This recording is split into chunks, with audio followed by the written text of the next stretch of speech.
जय सिया राम, हरिओम। कल की घटना है, उत्तर प्रदेश की घटना है। एक जिहादी लारेम हाशमी ने बस कंडक्टर हरिकेश विश्वकर्मा को वो जो बकरे काटते हैं ना, वो चाकू से गला काटा। तो उनकी मृत्यु नहीं हुई और फिर उनको हॉस्पिटल ले जा गया। और अच्छी खबर ये है कि वो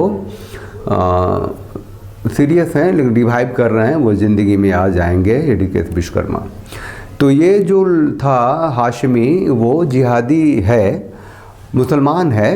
हरिकेश विश्वकर्मा को उसने इसीलिए गला काटा कि वो मतलब अपनी जो आसमानी किताब है, वो जो मुसलमानी धर्म है, वो जो इस्लाम है, उसके ख़िलाफ़ वो नहीं सुन सकता है। वो तमाम वो लोग जो मुसलमान नहीं हैं और अल्लाह की इबादत नहीं करते हैं, उसको ख़त्म करना चाहता है। उसने वीडियो भी बनाया था और वायरल है, आप सब देखते हैं। हम नहीं दिखा सकते क्योंकि जिस तरीके से वो कह रहा है कि लब्बैक लब्बैक बोल रहा है, और जिस तरीके से कह रहा है कि ये हम हुजूर की इबादत में जान भी दे देंगे, 72 हुरों का भी कंसेप्ट है उसके दिमाग में। उसको देख के लगता है बीटेक कर रहा है, 20 साल का लड़का है। और सबसे बड़ी बात यह है कि मैं मुद्दे पे आऊँ उससे पहले आपको ये बता दूं कि फिर उसको क्या है, चूँकि उत्तर प्रदेश है, लोग कहते हैं उत्तर प्रदेश से बाबा से थोड़े छोड़ते हैं, लेकिन बाबा छोड़ते नहीं हैं, बाबा पकड़ते भी नहीं हैं। उसको पुलिस ने कुछ घंटों के अंदर ही गिरफ्तार कर लिया, गोली मारी उसके पैर में। फिर उसको एक विजुअल है कि पुलिस लोग जो हैं ले जा रहे हैं, हॉस्पिटल ले जा रहे हैं, इलाज करा रहे हैं। जहाँ गोली मारी वहाँ बैंडेज उंडेज किया हुआ है, थोड़ा उसके ऊपर खून का भी निशान है। तो अब भैया जो पुलिस वाले ने गोली मारी, वो पैर में गोली मारी, खोपड़ी में नहीं मारी। नहीं मार सकते थे ना, वो ट्रेनिंग है उनकी ऐसी, या फिर ऐसी इंस्ट्रक्शन रहा होगा कि उसको पकड़ना है भाई, क्योंकि इतनी बड़ी बात कर दी है, उत्तर प्रदेश में कर दी, नहीं पकड़ेंगे तो ठीक नहीं होगा। अब क्या है कि पर्सनालिटी जो है एक मोदी की भी है तो योगी की भी है। तो योगी के दरबार में एक्शन होता है और मोदी के दरबार में अपीजमेंट होता है। ऐसा एक कॉन्सेप्ट बन गया लोगों के दिमाग में।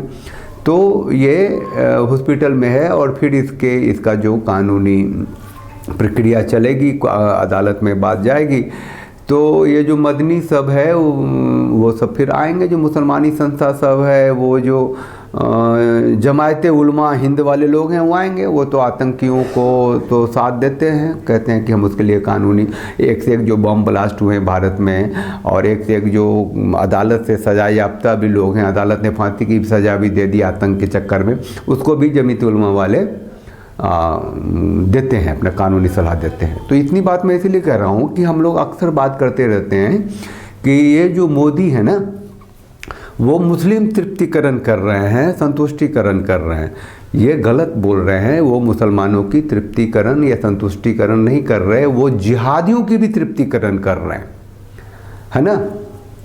शुभम गुप्ता अभी उसकी तिरंगे में लिपट के उसकी लाश आई है, 5 लोग जो मारे गए हैं कश्मीर में, वो क्या है, वो जिहादियों का तृप्तिकरण है मोदी जी की तरफ से। क्योंकि वो सेना की जो जाने जाती है उसको बलिदानी कह देते हैं, बाकी लोग तो शहादत हो गई सेना की। वो पाकिस्तानी जो कमांडर था, वो वहाँ का जो जैसे मोहम्मद का था, वो कारी था, उसने इतने सारे हंगामे किए थे, उसको सेना ने मार गिराया बहुत बहादुरी से।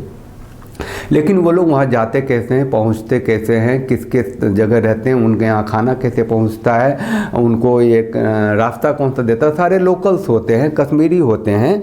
और जिहादियों की एक फ़ौज खड़ी कर दी है धारा 370 हटाने के बाद मोदी जी ने, शाह ने मिल करके क्या किया, वो जो वहाँ डिस्ट्रिक्ट काउंसिल का जो चुनाव करवाया कश्मीर में, तो 4000 जिहादी चुन के आ गए। उसमें एक आध जो हिंदू लोग आए थे, कश्मीरी हिंदू आ गए थे, उनकी भी सारे आम गोली मार के हत्या कर दी थी। आप लोगों ने खबर सुनी होगी, फिर उसके आगे खबर नहीं सुनी होगी, चीख चिल्लाहट हुआ था कि जो है ये जो आतंकवादी जो हैं सो कश्मीर में डेमोक्रेसी नहीं आना चाहते, ऐसा नहीं होगा। अब ये भारत है और ये मोदी है और ये बहुत मजबूत है। तो उन्होंने जिहादी माइंडसेट के 4000 लोगों को, इसलिए मैं मान करना चाहता हूं, मिलिटेंटों को खाना सप्लाई करने वाले लोग कौन है, ये प्रश्न चिन्ह खड़ा है। मुखबिर जिसे कहते हैं, वो मुखबिर लोकल हैं, आज उस पर काम करने की जरूरत है। उन मुखबिरों को पकड़ने की जरूरत है। वो मुखबिर एक ऐसा वातावरण बनाने का प्रयास करना चाहते हैं जिस वातावरण से लोकलाइजेशन, रास्ता कहाँ है, खाना कहाँ पहुंचेगा, किस रास्ते से जाना है, कहाँ अटैक करना है, ये लोकल लोगों का काम है। और वहां की जनता को, हिंदुस्तानियों को खड़े होकर के उनका मुकाबला करने का हमको प्रयास करना होगा। अब धारा 370 हटाया तो आइसोलेशन में 10 साल रखता ना, कश्मीर को ठीक करना था ना। मतलब कि वो कश्मीर है जहाँ की कश्मीरी पंडितों के साथ नरसंहार हुआ, कश्मीरी पंडित स्त्रियों को सरेआम नंगा करके आरा मशीन में चीरा गया, है ना। तो वो जो एक अल्लाह की इबादत है, मुसलमानों की जो जिहादियों की इबादत है, वो सारे ऐसे हैं, वो उसमें आप अलग नहीं कर सकते। अब मोदी का अपीजमेंट, जिहादियों का अपीजमेंट इस स्तर तक चला गया है कि जो भारत तेरे टुकड़े हो गए गैंग के जो शेला रशीद थे, उसने माफ़ी मांगी है क्या की पता नहीं। वो शाह फजल था, IAS जो किया था, वो कश्मीरी था, उसने एक पॉलिटिकल पार्टी बनाई थी। तो शाह फैसल को भी वो उसकी भी वापसी हो गई, उसको भी दोबारा से नौकरी दे दी गई, कोई अच्छा सा पोर्टफोलियो दे दिया गया।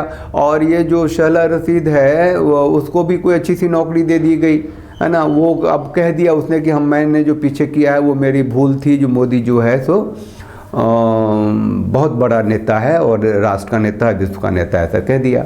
तो ये जिहादियों की तृप्तिकरण, जो भारत तेरे टुकड़े होंगे, जो कश्मीर के आतंक को जस्टिफाई करने वाले, भारत को टुकड़े करने वाले जो लोग थे, उसको मोदी ने अपीज करना शुरू किया। तो जिहादियों का अपीजमेंट तो सीधे तौर पे है ना, जिहादियों का अपीजमेंट हो रहा है। मुस्लिमों का अपीजमेंट तो थोड़ी बात है, चलो वो पसमंदा मुसलमान के नाम पे अब कह रहे हैं। उस्मान ये भी कह रहे हैं जो अशराफ हैं, जो मतलब जो वेल टू डू मुस्लिम्स हैं, जो रूल करते हैं, उन्होंने पसमंदा मुसलमानों का दोहन किया, शोषण किया, तो अब नहीं चलेगा।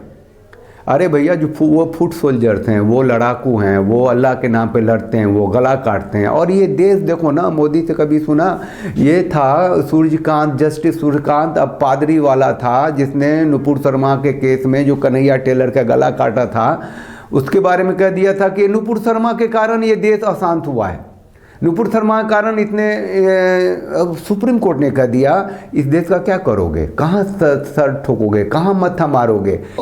Justice of the supreme court को क्या कहोगे जिसने कहा कि जो कन्हैया लाल मारे गए हैं वो नुपुर तुम्हारी वजह से मारे गए? उनमें इतनी हिम्मत नहीं थी कि वो उनका दरिंदों का नाम लेते जिन्होंने बिहेड किया कन्हैया लाल को। He said instead Nupur was responsible for this. This is the state of fear। और मैं जाते जाते ये भी बताना चाहूंगा, you cannot do it from bottom up। I keep saying this, every change has come from top to bottom। Narendra Modi has to take a stand। ये बेवकूफ और ये मतलब ये कानून के हाथ, मतलब ये इस्लामिक जस्टिस हैं उन लोग। उनको भी लगता है कि वो मरेंगे तो 72 वोट मिलेंगे क्या, या फिर कलमा पढ़ लिया होगा। जस्टिस सूर्यकांत ने ऐसी बात कह दी थी भाई, पादरी वाला 2 बेंच था।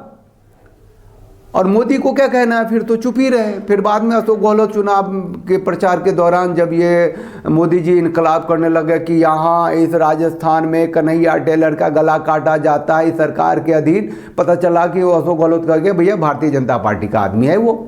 अब भारतीय जनता पार्टी ने एक फौज खड़ी कर ली है जिहादियों की, मुसलमान के नाम पे। वो राष्ट्रीय स्वयं सेवक में मुस्लिम मोर्चा है, 2002 में आ गया था। वो सुदर्शन जी थे उस समय उसके चीफ ही, अभी मोहन भागवत से पहले वो तो कलमा ही पढ़ने लग गए थे, किसी तरफ बचे। और सेम DNA कह के उन लोगों ने पूरा हिंदुओं को भ्रमित कर दिया है। तो कुल मिला के बात इतनी सी है कि ये जो कुछ भी कश्मीर में हुआ है, जवानों की जो हत्या होती है, होती आ रही है, होती रहेगी, ठीक है, ये जिहादी संतुष्टिकरण है, क्योंकि वो मानने को तैयार नहीं है मोदी की सरकार, मोदी का अपीजमेंट। वो गुपकार गैंग को जो धारा 370 हटाया था, जो महबूबा फहबूबा और फारूक उरुक की जो टीमें थी, जो सेपरेटिस्ट थे, उन लोगों को जो होम हाउस अरेस्ट किया था, कुछ जेल में भी डाला था, सबको मिला करके दिल्ली बुला लिया, हाथ मिला लिया, बोला जाओ ऐस करो, अब हम वहाँ धारा 370 हटा के हमने हिंदुओं को तृप्त कर दिया है, तुम लोग अपना खेल खेलते रहो। तो जिहादियों को तृप्त कर दिया, है ना, हिंदुओं को खुश कर दिया कि अब हमें वोट दो, हमारी सरकार बनेगी। और कह रहे हैं रोज, मतलब कि पराकाष्ठा है, मतलब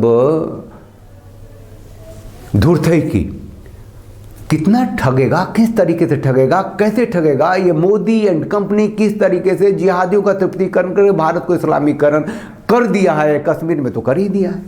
और आप अगर कहीं भी कोई भी किसी भी मुसलमान के सामने लोग उठ के खड़े होकर लड़ के देख लो, लाल कर देगा पुलिस की सत्ता यहाँ। और योगी सरकार क्या करेंगे, वो भी तो अब मज़ारों पे चढ़ाने लग गए हैं ना फूल, और तृप्तिकरण में तो आ ही गए हैं। ये जो मदरसा बोर्ड है जहाँ की मुल्ला मौलवी बनने की डिग्री मिलती है, वहाँ शिक्षा दी जाती है, तालीम दी जाती है, उस मदरसे बोर्ड को भी कहा कि इससे जो पास होगा वो सेना में चला जाएगा। उसको डिग्री को इतना लीगलाइज कर दिया, अहमियत दे दी। तो ये तृप्तिकरण टॉप पे है। वो PFI वालों का डॉक्यूमेंट मिला था ना कि 2047 तक वो भारत का इस्लामीकरण कर देंगे। उतना दूर जाने की क्या ज़रूरत है। जो जिहादीकरण के माध्यम से मोदी जी ने तो अभी ये सब कुछ कर दिया है। ज़रा देखिए ना, CAA लाया नहीं लगा हुआ, NRC हुआ नहीं लगा लागू हुआ है ना, प्लेसरशिप एक्ट 1991 नहीं ख़त्म किया, और वो कॉरिडोर बनाया काशी विश्वनाथ में, मस्जिद वहाँ पे पड़ी हुई है। अब चले गए हैं यहाँ मथुरा, वहाँ कृष्ण मंदिर का कॉरिडोर बनाएंगे, वहाँ उसकी ईदगाह वहाँ की यूँ ही पड़ी हुई है। अब बदले में 5 एकड़ ज़मीन राम मंदिर के लिए दिया है, वहाँ बहुत बड़े लेवल पे वो प्रॉफिट के नाम पे मस्जिद बन रही है, वो टूरिस्ट केंद्र बन जाएगा।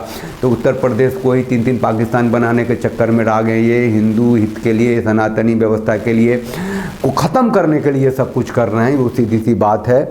और चुनावी मैदान में हर वो बात करते हैं जो हिंदू को लगता है कि यही तो है हमारा उद्धार करने वाला, यही तो है जो कन्हैया टेलर का नाम लेता है कि उसकी गला काटी गई, इसका मतलब मोदी जी को बुरा लगा। अरे बुरा लगा तो कुछ उस समय बोल लेते ना, ये फ्रिंज एलिमेंट तो नहीं कहते ना इसको, हैं, ये फ्रिंज एलिमेंट कहा तो वो डच का एक MP था गर्ट वाइल्डर्स, है ना, उसने वहाँ से बोला कि नहीं ये जो नुपुर शर्मा ने बिल्कुल ठीक कहा है और सरकार को साथ देना चाहिए। वो आदमी आज नीदरलैंड का प्रधानमंत्री बनने वाला है और मोदी जी भारत का इस्लामीकरण करने वाले हैं। तो देखिए ये जो लारेम हाशमी है वो एक नहीं है, वो जिहादी है। वो ऐसे जिहादी का साथ देने वाले सारे मुसलमान हैं भारत के, इस बात को मानिए, उसमें कोई भी एक्सेप्शन नहीं है। जो दोहरी मापदंड रखते हैं, एक लिबरल मुसलमान, पढ़ा लिखा मुसलमान, अलग मुसलमान, भारतीय मुसलमान, राष्ट्रीय मुसलमान जैसी बात एग्जिस्ट ही नहीं करती।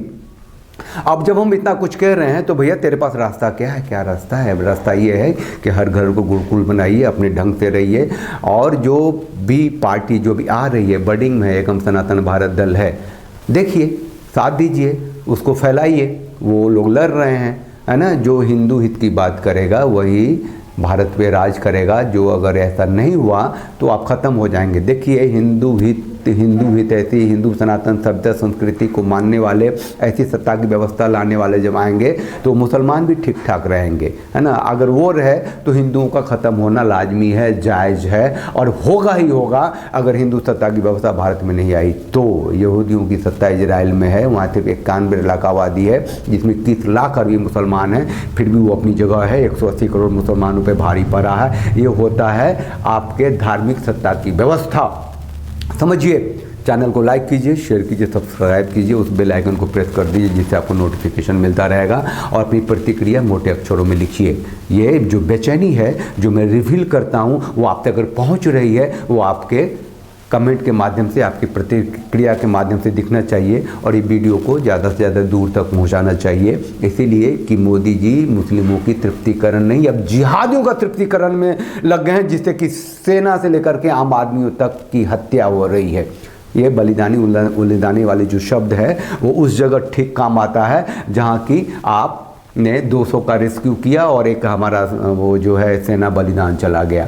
आपने कोई ऐसी बात की जो राष्ट्र की अस्मिता के लिए खतरा थी और उसमें आपकी सेना का बलिदान हो गया। लेकिन ये तो जिहादी हैं, घर के हैं, आपके हैं, आप कुछ कर नहीं रहे हैं, आपके सेना की मौत हो रही है, उनकी हत्या हो रही है, और वो बलिदानी कह के अपना सीना चौड़ा कर रहे हैं। उनको तिरंगा में लिपट के आ रहे हैं, उनकी माँ चीख रही है, उसके बाप चीख रहे हैं, उसकी पत्नी रो रही है, कराई कर रही है, कुछ चेक लेके चले जाते हैं।